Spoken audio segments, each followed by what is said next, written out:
Hi, and welcome to this quick tutorial on how to find local channels on YouTube TV. So your local channels are based on your home location and your current location.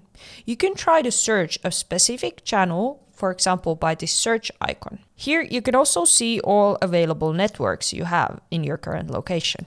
You can also click the live icon to see what's currently airing live.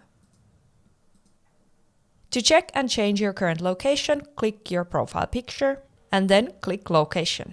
Here you can see your home area and current playback area. If you're traveling and you want to update your current playback area, click update.